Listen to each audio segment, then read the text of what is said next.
The November rain drummed against the windows of St. Matthew's Cathedral as Imogen walked through the heavy oak doors, her worn black coat dripping onto the marble floor. She paused at the entrance, taking in the sea of expensive suits and designer dresses that filled the pews ahead. Every face turned toward her carried the same expression of polite disdain mixed with barely concealed surprise that she had actually shown up.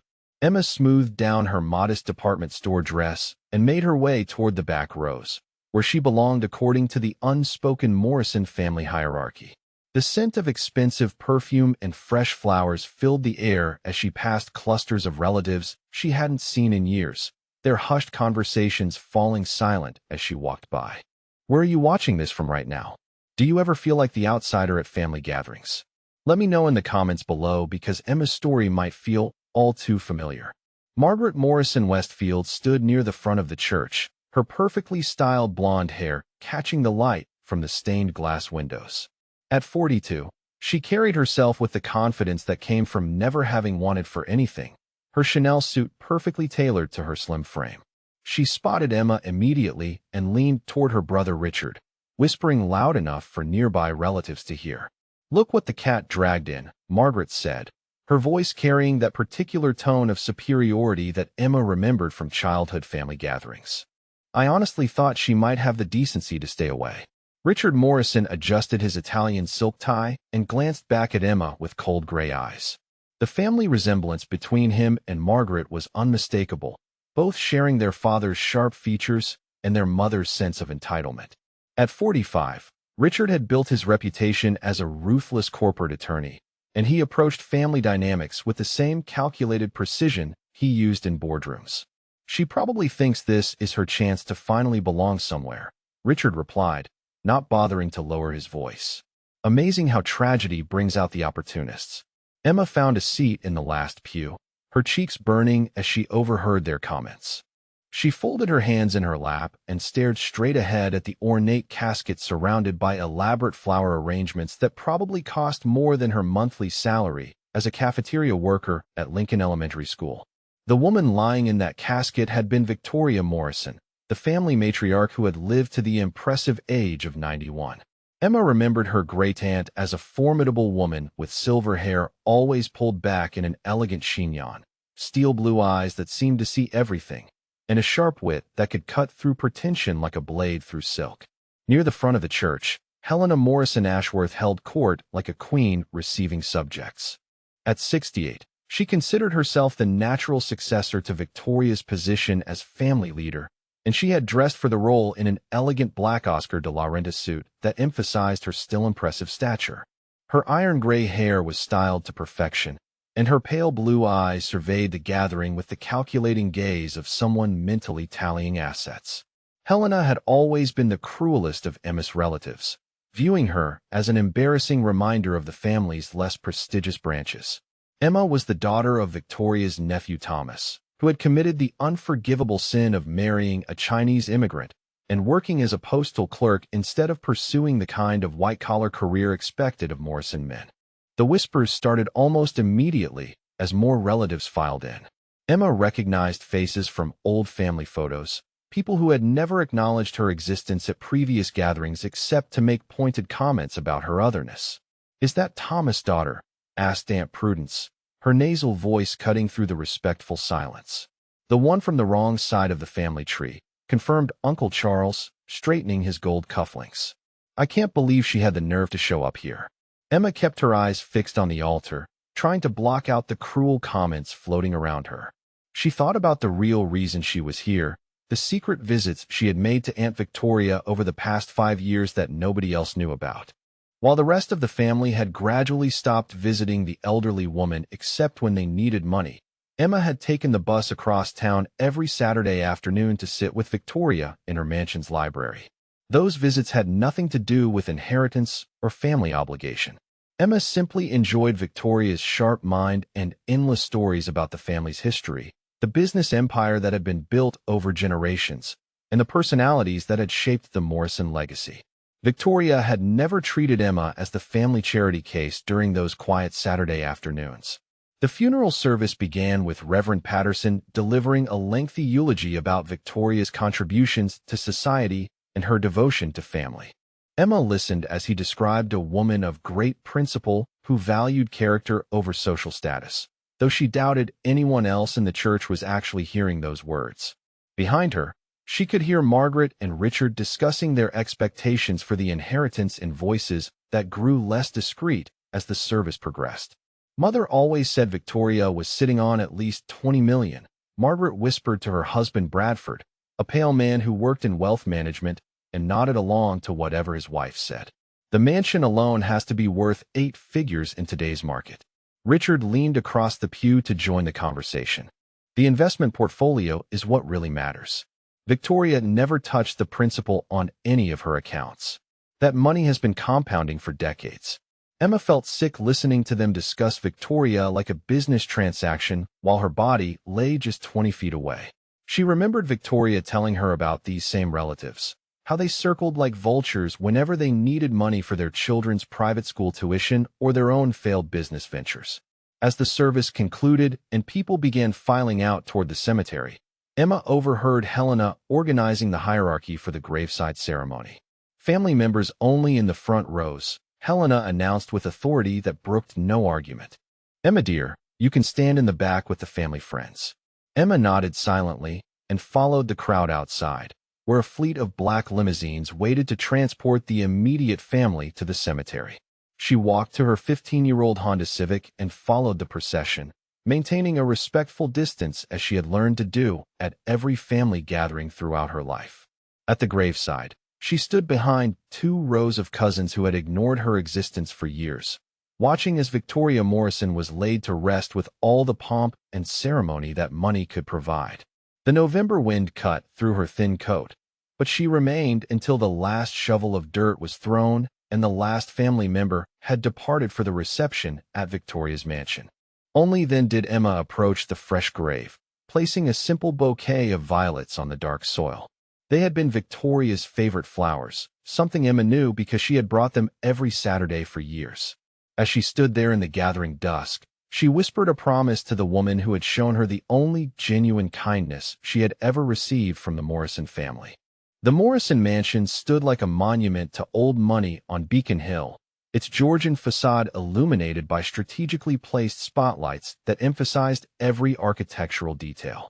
Emma parked her Honda several blocks away, not wanting to embarrass herself by pulling up behind the line of Mercedes, BMWs, and Bentleys that filled the circular driveway.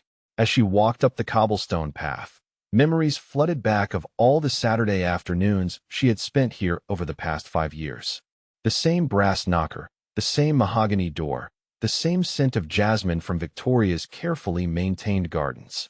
But tonight, everything felt different, hostile and unwelcoming in a way it never had during her private visits. Helena answered the door wearing a black cocktail dress that probably cost more than Emma's annual salary. Her pale eyes swept over Emma's modest outfit with undisguised disapproval before she stepped aside with theatrical reluctance. "I suppose you might as well come in," Helena said, her voice dripping with condescension. "Though I do hope you understand this is a time for immediate family to grieve together." Emma nodded silently and stepped into the familiar foyer, where crystal chandeliers cast warm light over the gathering crowd. The mansion buzzed with conversation as relatives she barely knew discussed business deals, vacation homes, and their children's accomplishments at prestigious universities. Everyone held crystal glasses filled with expensive wine, while servers in crisp white uniforms circulated with silver trays of catered appetizers.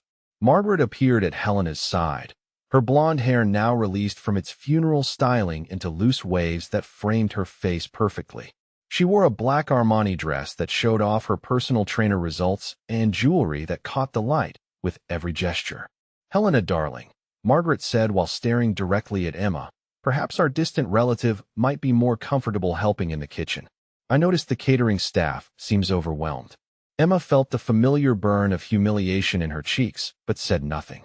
She had learned long ago that defending herself only provided ammunition for more cruelty. Instead, she made her way toward the kitchen, passing groups of relatives who turned to stare as she walked by. The kitchen was a flurry of activity with professional caterers preparing platters and refilling serving trays. Emma quietly asked if she could help, and soon found herself washing glasses and arranging flowers while the real family members socialized in the main rooms. As she worked, her mind drifted back to a Saturday afternoon just 3 months ago. She had arrived for her weekly visit to find Victoria sitting in her favorite armchair by the library fireplace, looking frilier than usual but still sharp as a tack. The autumn sunlight had streamed through the tall windows, casting everything in a golden glow that made the moment feel almost sacred. Victoria had been looking through old photo albums that day, her fingers tracing the faces of long-dead relatives with gentle affection. When Emma brought her tea and homemade cookies, Victoria had patted the chair beside her and asked Emma to sit and look through the pictures together. "You know, dear," Victoria had said, her voice still strong despite her 89 years at the time, "I have been thinking quite a lot lately about what really matters in this life. About the difference between people who love you for who you are and people who love you for what you can give them." Emma remembered how Victoria had shown her photographs of family gatherings from decades past, pointing out relatives who had visited regularly when Victoria was younger and healthier, and how those same people had gradually stopped coming as Victoria aged and required more care rather than less. "This family has a way of revealing people's true character," Victoria had continued, turning to a page filled with pictures from Richard and Margaret's childhood birthday parties. "Some people see family as an obligation or an opportunity. Others see it as a choice to love unconditionally." Emma had spent that entire afternoon listening to Victoria share stories about the family history, the business empire that had been built through 3 generations of careful investments and strategic partnerships. Victoria had talked about her late husband Charles, who had taught her about finance and real estate, and how she had continued growing their wealth long after his death. But what Victoria remembered most fondly were the small kindnesses, the grandchildren who had called just to chat, the nephews and nieces who had visited without asking for money. Emma realized now that Victoria had been conducting a decades-long study of her own family, cataloging who deserved her legacy and who had already revealed themselves as unworthy. A crash of breaking glass brought Emma back to the present. One of the catering staff had dropped a tray, and Emma quickly moved to help clean up the mess. As she knelt on the marble floor picking up crystal shards, she heard Richard's voice booming from the main parlor. "I still can't believe she had the audacity to show up today," Richard was saying, clearly referring to Emma. "What could she possibly hope to gain from being here?" Emma froze, her hands still clutching pieces of broken crystal as she listened to the conversation in the next room. "Maybe she thinks Victoria left her something in the will," Margaret replied with a laugh that sounded like breaking glass itself. "Can you imagine? The hired help expecting an inheritance." The room erupted in cruel laughter, and Emma felt tears sting her eyes as she recognized the voices of aunts, uncles, and cousins she had grown up around. People who had never acknowledged her humanity were now speculating about her motivations with casual cruelty. She finished cleaning up the glass and quietly slipped out of the kitchen, hoping to find a moment of peace in the one room that held good memories for her. Victoria's library had always been their sanctuary during those Saturday visits, filled with first-edition books and family photographs that told the real story of the Morrison legacy. Emma found the library empty and dimly lit, exactly as it had been during her last visit with Victoria. She moved toward the mantelpiece where Victoria had always kept her favorite family photographs, images spanning nearly a century of Morrison history. Her fingers traced the silver frames as she remembered Victoria pointing out various relatives and sharing their stories. "Emma dear, what exactly do you think you are doing in here?" Emma spun around to find Margaret standing in the doorway, her arms crossed and her face twisted with righteous indignation. Behind her stood Richard and Helena, forming a wall of disapproval that blocked Emma's exit from the room. Emma started, but Margaret cut her off with a sharp gesture. "You were just what? Snooping around private family areas like you belong here," Margaret snapped, stepping into the room with the predatory grace of someone who had never been challenged. "This is Victoria's private library, not some public museum for every distant relative to wander through." Richard joined his sister, his tall frame filling the doorway as he surveyed Emma with cold calculation. The family resemblance between the siblings was even more pronounced in the dim lighting. both sharing the sharp cheekbones and pale eyes that marked them as true Morrison descendants. "I suppose next you'll be asking about family heirlooms," Richard said, his voice carrying the courtroom authority that had made his legal career so successful. "Perhaps wondering what might be available for someone in your position." Emma shook her head, trying to find words to explain that she had simply wanted to remember Victoria in the place where they had shared so many meaningful conversations. But before she could speak, Helena stepped forward with the bearing of someone delivering a final verdict. "My dear girl," Helena said, her voice dripping with false kindness, "I think perhaps you have misunderstood your place in this family. Victoria was kind enough to acknowledge your existence over the years, but that hardly makes you an equal participant in family matters." The cruelty in their voices reminded Emma of every family gathering she had endured growing up, every Christmas where she had been relegated to the children's table despite being an adult, every wedding where she had been seated with distant family friends rather than actual relatives. She realized nothing had changed, and nothing ever would change in their eyes. Without a word, Emma moved toward the door, hoping they would step aside and let her leave with what remained of her dignity. But Margaret blocked her path, clearly enjoying this moment of absolute power over someone she had always seen as beneath her. "Leaving so soon?" Margaret asked with mock concern. "But the evening is just getting started. We were all looking forward to hearing your thoughts on family unity and shared memories." Emma looked into Margaret's eyes and saw nothing but cold satisfaction at having cornered her prey. She realized that this confrontation had been planned, that they had been waiting for an opportunity to humiliate her completely before sending her away. "I should go," Emma said quietly, her voice barely above a whisper. "Yes," Richard agreed with obvious pleasure, "you certainly should. This gathering is really intended for people who actually knew Victoria, who were actually part of her life in meaningful ways." Emma pushed past them and walked quickly through the crowded rooms, past groups of relatives who stopped their conversations to stare at her obvious distress. She heard whispers follow her to the front door, speculation about what had happened and whether she would ever show her face at another family gathering. As Emma stepped out into the November night, she heard the sound of laughter and conversation resume behind her with renewed energy. Through the tall windows, she could see the family celebration continuing without missing a beat, as if her presence had been nothing more than a minor interruption to their evening. She walked back to her car in the darkness, carrying the weight of their cruelty like stones in her chest. Behind her, the Morrison mansion glowed with warm light and sounds of family togetherness that would never include someone like her. What Emma didn't know was that Victoria had witnessed similar scenes over the years, watching from upstairs windows as family members revealed their true characters when they thought no one important was looking. Victoria had been taking careful notes about who deserved her legacy and who had already shown themselves unworthy of inheriting the Morrison name.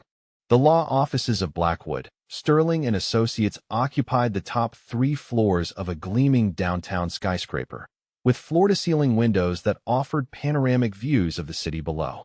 The reception area was decorated in mahogany and brass, with leather chairs that probably cost more than most people earned in a month. Everything about the space whispered old money and established power. Margaret arrived first in her silver Mercedes, wearing a charcoal gray Chanel suit that she had chosen specifically for the occasion. She wanted to look appropriately somber while still projecting the confidence of someone about to inherit a substantial fortune. Her husband Bradford followed a step behind, carrying his briefcase and wearing the nervous expression of a man who had built his entire financial planning career around his wife's family connections. "We should probably discuss our tax strategy before the reading begins," Bradford said as they rode the elevator to the 40th floor. "If the estate is as large as your mother estimated, we will need to move quickly to minimize the inheritance tax burden." Margaret checked her reflection in the polished brass elevator doors and smiled with satisfaction.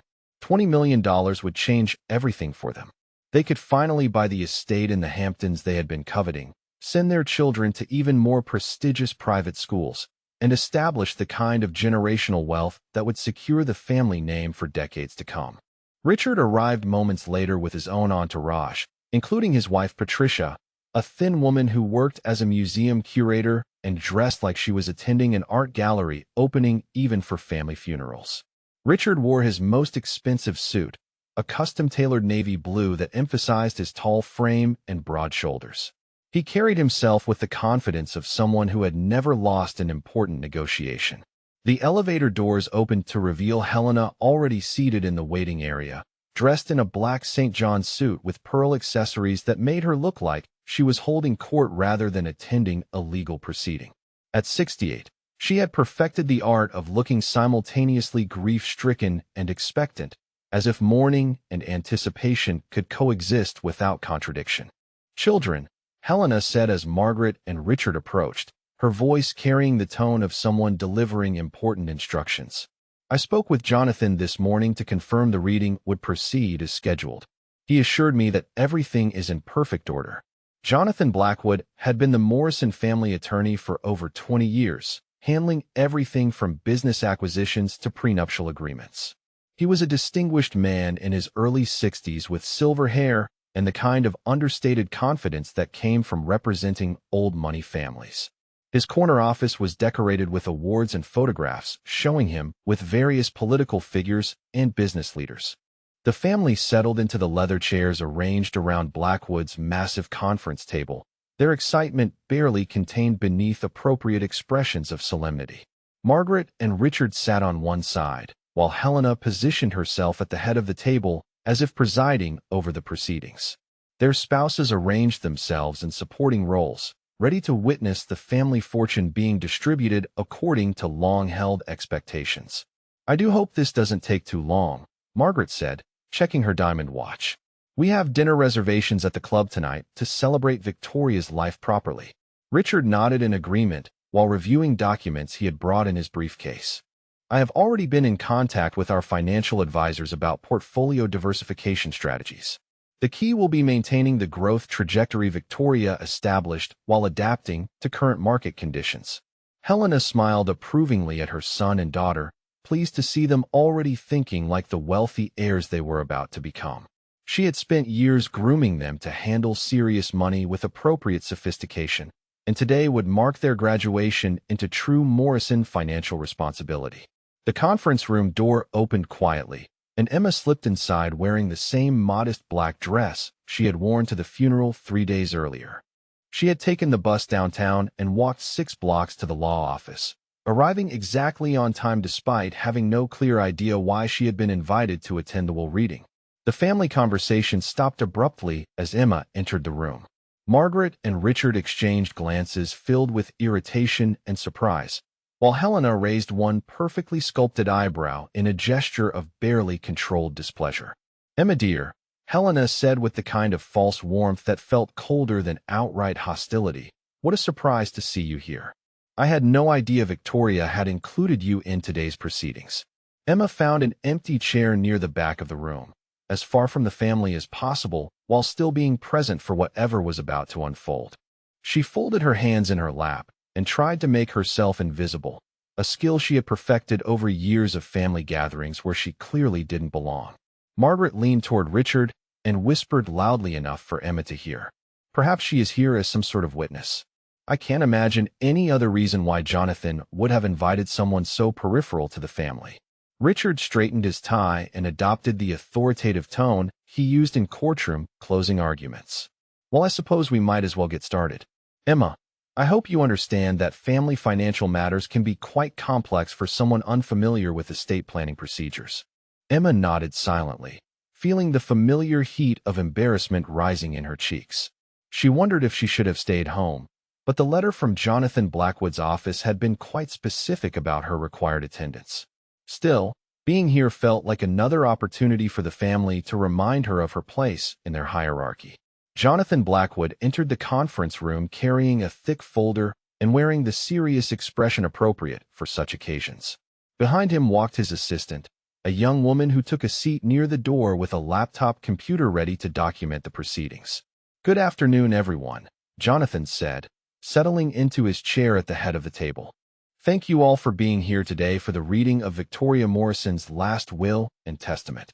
Before we begin, I want to emphasize that this document reflects Victoria's final wishes as expressed in her sound mind and with full legal capacity."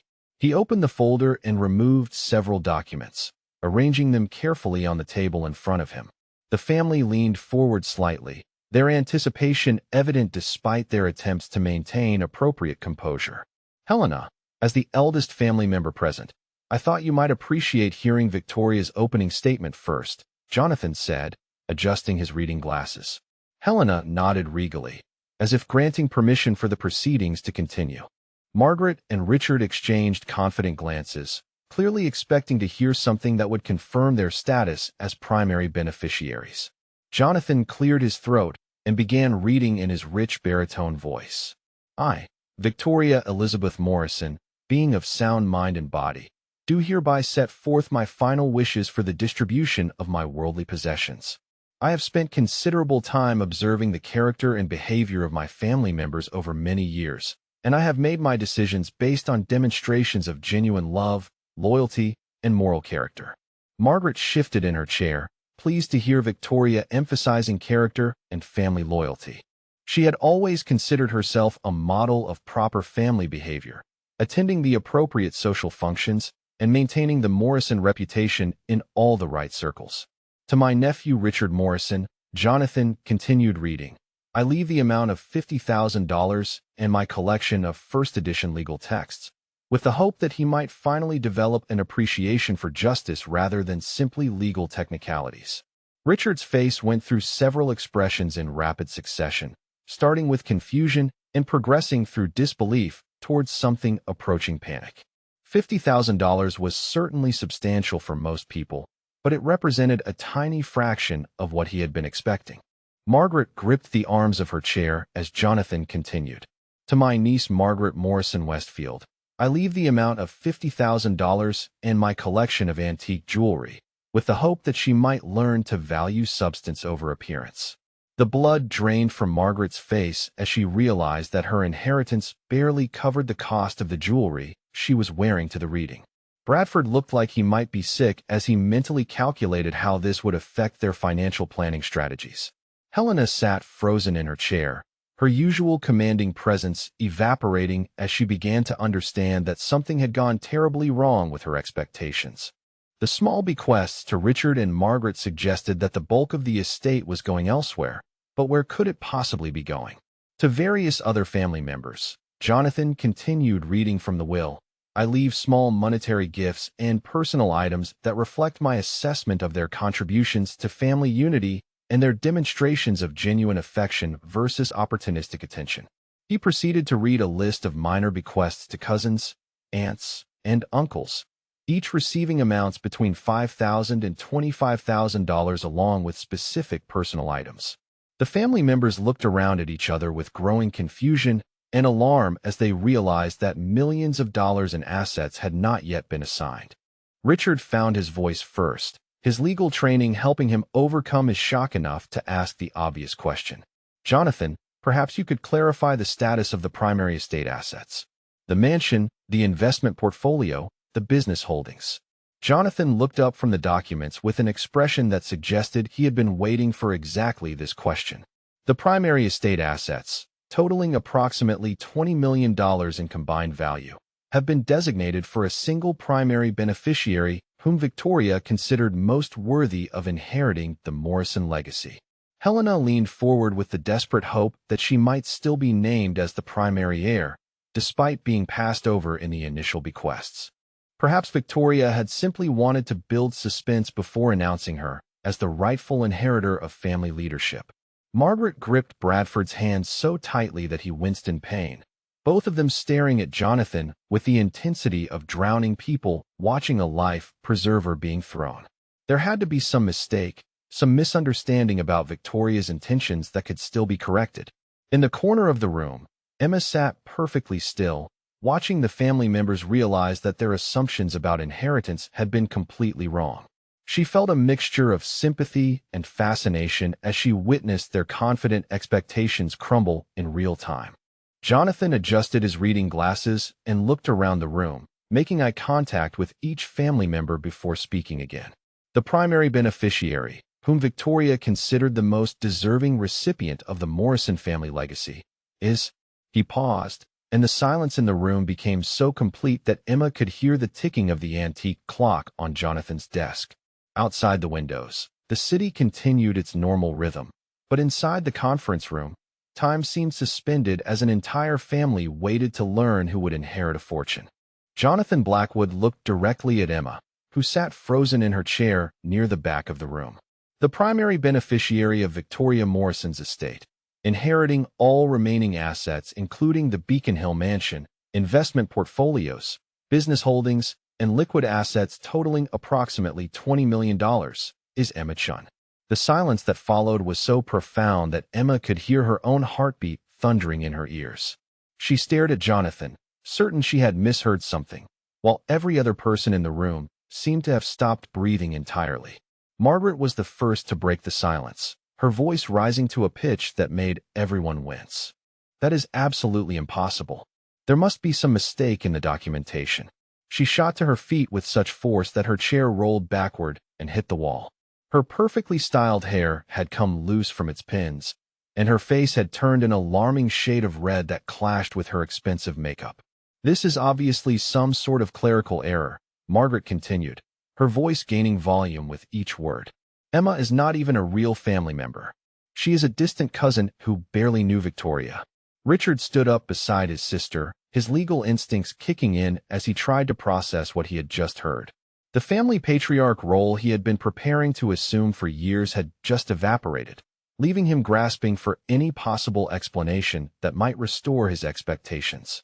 "Jonathan, I am going to need to see all documentation related to this alleged will," Richard said, his courtroom voice taking over. "The mental competency evaluations, the witness statements, every piece of evidence that supports these claims." He moved toward Jonathan's desk with the aggressive confidence of someone who had never lost an important legal battle. This had to be the result of elder abuse, financial manipulation, or some other form of fraud that could be challenged and overturned. Emma remained seated, still trying to understand what she had just heard. $20 million was an amount of money so large that she could not even conceptualize what it meant in practical terms. Her annual salary as a cafeteria worker was barely $30,000, which meant this inheritance represented more money than she could earn in 600 years of work. Helena had not spoken since Jonathan made his announcement, but her face had gone completely white, and she was gripping the arms of her chair so tightly that her knuckles had turned the color of bone. At 68, she had spent her entire adult life preparing to inherit leadership of the Morrison family fortune, and watching that future disappear was more than her system could process. Bradford looked like he was about to vomit as he calculated how this would affect his carefully planned financial strategies. His entire wealth management business was built around the expectation that his wife would inherit substantial Morrison assets, and now those plans lay in ruins around him. Jonathan reached into his briefcase and withdrew a thick folder filled with documents. "Richard, I anticipated that this news might come as a surprise, so I prepared comprehensive documentation of Victoria's mental state and decision-making capacity throughout the estate planning process." He spread the papers across the conference table with the methodical precision of someone who had handled contested wills before. These documents include psychiatric evaluations conducted by 3 independent doctors, cognitive assessment tests administered by licensed psychologists, and video recordings of Victoria discussing her decisions with complete mental clarity. Margaret lunged toward the table, grabbing at the documents with desperate hands. Her manicured nails left scratches on the conference table surface as she tried to gather evidence that might support her growing theory of elder abuse and financial manipulation. "This is exactly what happens when predators target elderly people," Margaret shrieked, waving the psychiatric evaluation in the air. Emma obviously spent years manipulating a lonely old woman, filling her head with lies about family members who actually loved her. Richard moved to his sister's side, both of them now working together to build a case that might salvage their inheritance. The legal precedent for overturning wills based on undue influence was well established, and they began constructing their argument with increasing desperation. "We can prove a pattern of isolation and manipulation," Richard declared, his voice carrying the authority that had made him successful in corporate litigation. Emma systematically turned Victoria against her real family members through calculated emotional manipulation designed to secure financial benefit. Emma finally found her voice, though it came out as barely more than a whisper. "I never asked Aunt Victoria for anything. I just visited her on Saturdays because she seemed lonely. Her quiet words cut through the family's hysteria like a blade, causing everyone to turn and stare at her with expressions ranging from disbelief to pure hatred. The idea that Emma had been visiting Victoria regularly for years was news to all of them, since none of them had maintained consistent contact with their elderly relative. Margaret pointed an accusing finger at Emma, her voice rising to a shriek that echoed off the conference room windows. You see, she admits to systematic visitation designed to isolate Victoria from her real family. This is textbook elder abuse. Helena finally recovered enough to speak, though her voice shook with rage and disbelief. This girl has destroyed our family through calculated manipulation and fraud. Victoria was obviously not competent to make such decisions in her final years.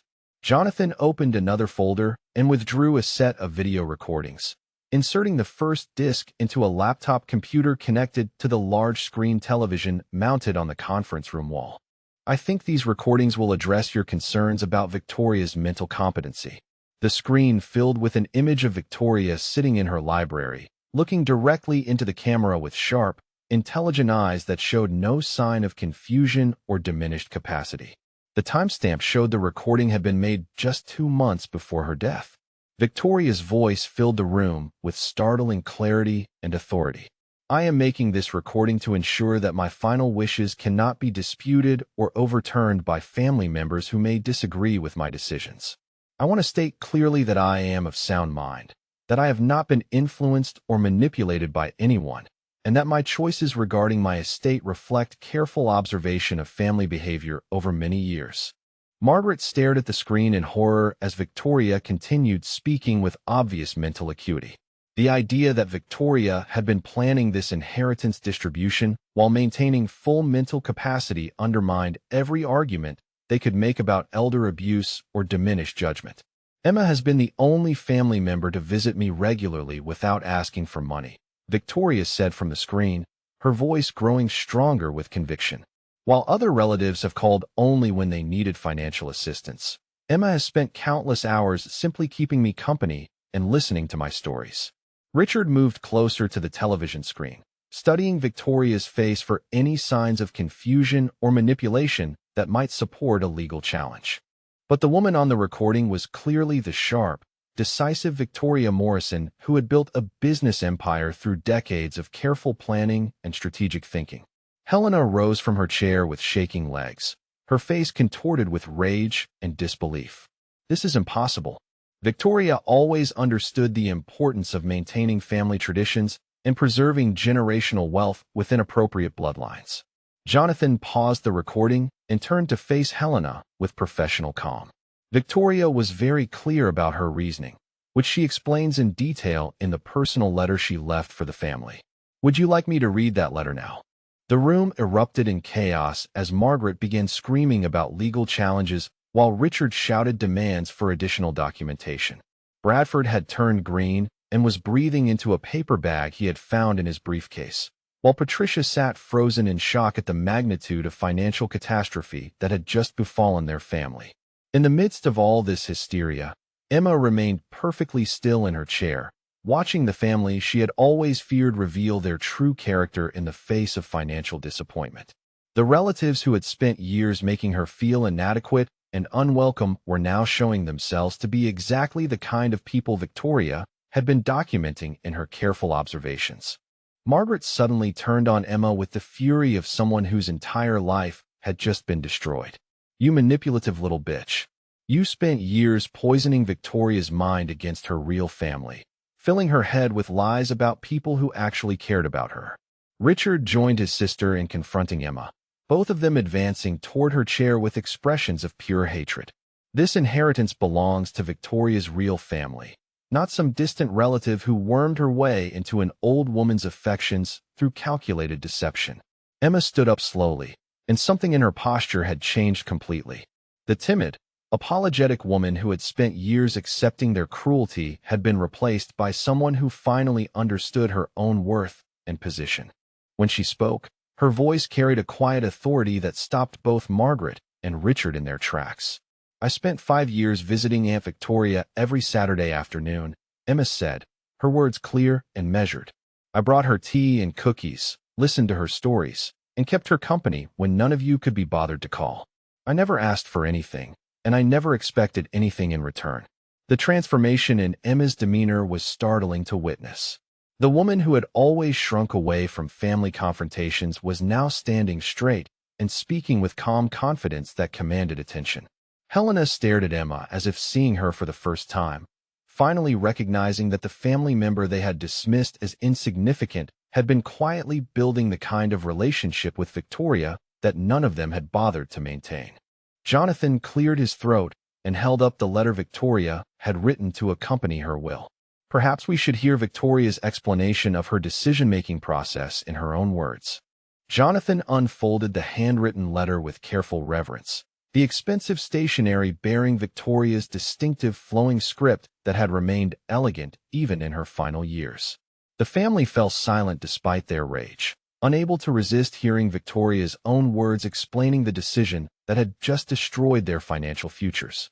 My dear family, Jonathan read aloud in Victoria's voice, I am writing this letter to explain my final wishes and to address the questions I know will arise when my estate is distributed. Please understand that every decision I have made reflects careful observation and deliberate choice, not confusion or manipulation.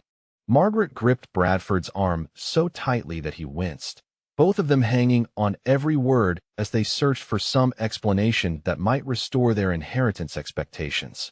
Over the past decade, Victoria's letter continued, I have watched with growing disappointment as family members revealed their true motivations through their interactions with me. Richard, you have called me exactly 4 times in the past 5 years, and each conversation began with requests for money to cover your children's private school expenses or your wife's art gallery investments. Richard's face turned ashen as Victoria's words exposed the calculated nature of his contact with her. He had always prided himself on being strategic about family relationships, but hearing his behavior described so clinically made it sound mercenary and cold. Margaret, the letter continued, your visits became increasingly rare after I refused to finance your husband's failed restaurant venture 3 years ago. When you did visit, you spent most of your time photographing my jewelry and artwork while asking pointed questions about my estate planning decisions. Margaret made a choking sound as Victoria's observations stripped away any pretense that her interest in family gatherings had been motivated by genuine affection. The truth was that she had indeed been cataloging Victoria's valuable possessions for years, planning how they might be displayed in her own home. Helena, Jonathan read, you have treated our family gatherings as opportunities to assert your authority and to position yourself as my natural successor, but you have shown no genuine interest in my thoughts, my health, or my happiness. Your visits felt like hostile takeovers rather than family time. Helena sank back into her chair as if she had been physically struck. Her entire identity had been built around her role as family matriarch in waiting, and learning that Victoria had seen through her power plays completely undermined her sense of self-worth. The letter continued with devastating accuracy as Victoria dissected years of family behavior with the precision of someone who had been taking careful notes. She detailed forgotten conversations where relatives had discussed her death with anticipatory excitement, family gatherings where they had speculated about inheritance distribution while she was still in the room, and countless instances of calculated kindness that disappeared whenever financial requests were denied. Emma, Victoria had written, has been the only family member to visit me without agenda or expectation. She has brought me homemade cookies, listened to my stories with genuine interest, and treated me like a person rather than a financial opportunity. Her visits have been the brightest part of my final years. Emma felt tears streaming down her face as Victoria's words validated the simple kindness she had offered without expecting any recognition or reward. The Saturday afternoons that had meant so much to her had apparently meant just as much to Victoria. Margaret suddenly jumped to her feet, her desperation overriding any remaining dignity. This letter proves nothing about mental competency, she screamed. Emma obviously manipulated Victoria into writing these lies about family members who genuinely loved her. Jonathan reached for another folder, his preparation for this exact challenge evident in his calm efficiency. Margaret, I have additional documentation that might address your concerns about undue influence. He withdrew a series of photographs showing Emma's visits to Victoria over a period of several years. The images had been taken by Victoria's security system and showed Emma arriving with grocery bags, gardening supplies, and homemade meals. In every photograph, Emma appeared to be working rather than manipulating, helping with household tasks, and spending time in conversation. Victoria also arranged for witnesses to observe Emma's visits. Jonathan continued, producing signed statements from the housekeeper, the gardener, and 2 neighbors who could attest to Emma's behavior during her time with Victoria. Richard studied the witness statements with growing horror as he realized that Victoria had been documenting Emma's visits with the thoroughness of someone building a legal case. There were detailed records of conversations, photographs of gifts Emma had brought, and testimonials about her respectful and caring behavior. The witnesses all confirmed that Emma never discussed inheritance, never asked for money, and never attempted to influence Victoria's opinions about other family members, Jonathan explained. In fact, several witnesses noted that Emma actively discouraged Victoria from speaking negatively about family relationships. Helena stared at the evidence spread across the conference table, finally understanding that Victoria's decision had not been made impulsively or under manipulation. This inheritance distribution represented the culmination of years of careful observation and documentation by a woman who had spent her final decades studying family character with scientific precision. Margaret made one last desperate attempt to salvage something from the wreckage of her expectations. Even if Emma didn't directly manipulate Victoria, she obviously created an inappropriate emotional dependency that clouded Victoria's judgment about proper family inheritance traditions. Jonathan smiled slightly as he reached for his final piece of evidence, a video recording that Victoria had made specifically to address this exact argument. He started the recording, and Victoria's image filled the screen again, this time looking directly at the camera with obvious amusement. I know that some family members will claim that Emma manipulated me through emotional dependency, Victoria said from the recording, her voice carrying the hint of laughter. Let me be very clear that Emma's kindness simply reminded me what genuine family relationships should feel like. She showed me the difference between people who love you for who you are and people who love you for what you can provide. The recording continued with Victoria explaining her estate planning philosophy with brilliant clarity, discussing how she had consulted with financial advisors, legal experts, and psychologists to ensure that her decisions reflected sound judgment rather than emotional manipulation. She had even undergone additional mental competency testing to ensure that her inheritance choices could not be challenged on the basis of diminished capacity. As the recording ended, the conference room fell into complete silence. The family members who had arrived expecting to inherit millions of dollars now faced the reality that their assumptions about family relationships had been completely wrong. Victoria had been watching them for years, documenting their behavior, and making decisions based on demonstrated character rather than blood relationship or social expectations. Emma looked around at the faces of relatives who had spent her entire life, making her feel unworthy and unwelcome. For the first time, she understood that their cruelty had revealed more about their own character than about her value as a human being. Emma approached Jonathan's desk with steady steps, her posture completely transformed from the timid woman who had entered the conference room 2 hours earlier. When she signed the inheritance documents, her signature was clear and confident, marking the official transfer of $20 million and the Morrison family legacy to someone who had never expected to receive either. Behind her, Margaret and Richard whispered frantically about legal challenges and appeals processes, but their voices had lost the commanding authority they had wielded at the beginning of the meeting.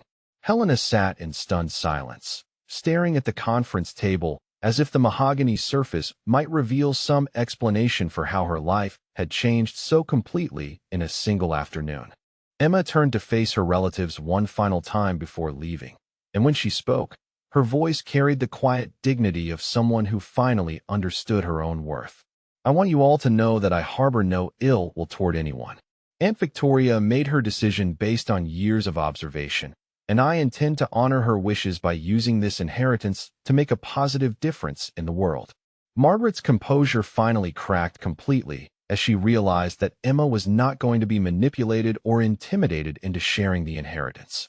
Please, Emma, she said, tears streaming down her face. "We are still family. Surely we can work out some arrangement that honors Victoria's memory while recognizing our family connections." Richard joined his sister in a final desperate appeal, his legal training temporarily abandoned in favor of raw emotional pleading.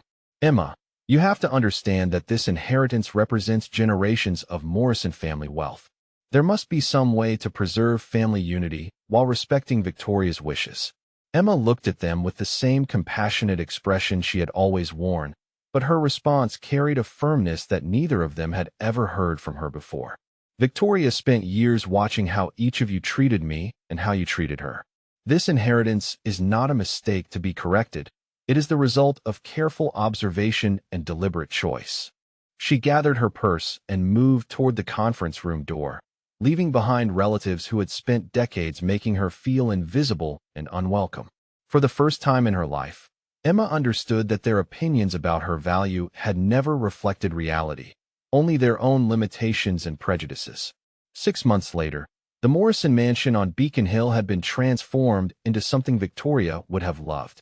Emma had kept the elegant architecture and classic furnishings while adding warmth and accessibility that made the house feel welcoming rather than intimidating. The gardens bloomed with flowers that attracted butterflies and birds, creating the kind of natural beauty that Victoria had always preferred to formal landscaping. Emma had established the Victoria Morrison Educational Foundation, providing scholarships for first-generation college students from working-class families.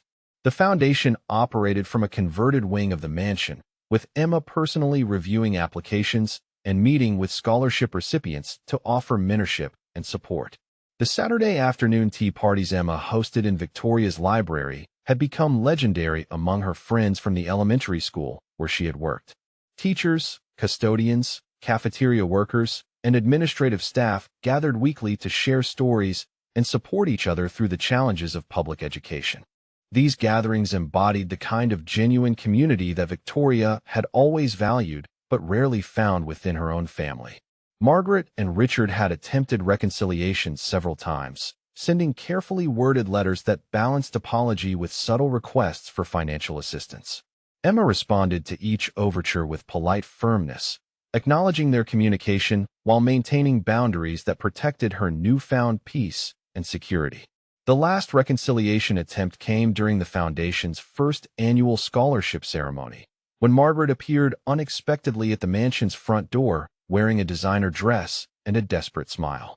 She had clearly spent considerable time preparing her approach, practicing the kind of humility that did not come naturally to someone who had never apologized for anything in her life.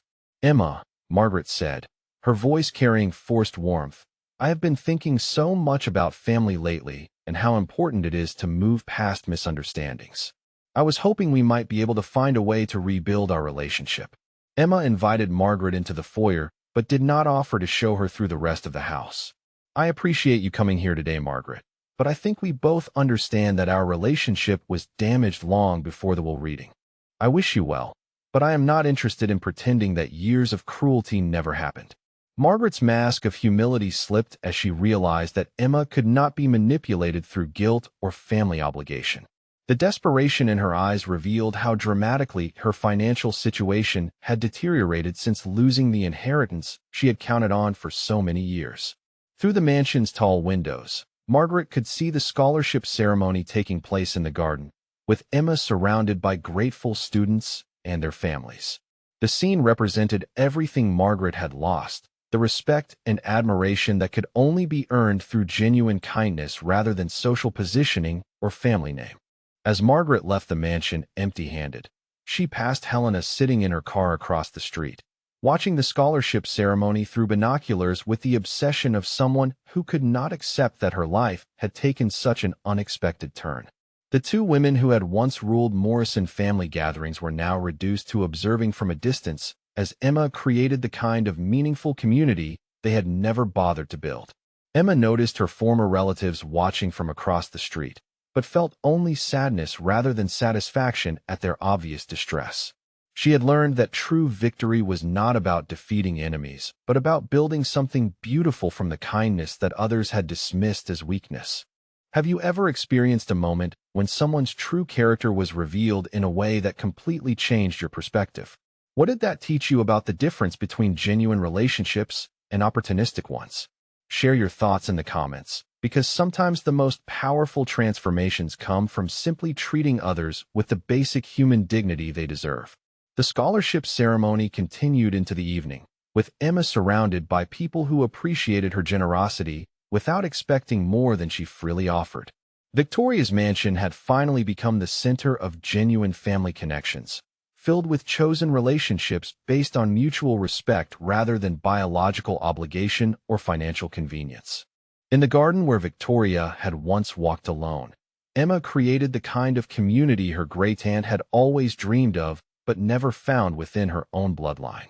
The Morrison family legacy lived on, not through entitled inheritors, but through acts of kindness that would multiply across generations of grateful scholarship recipients.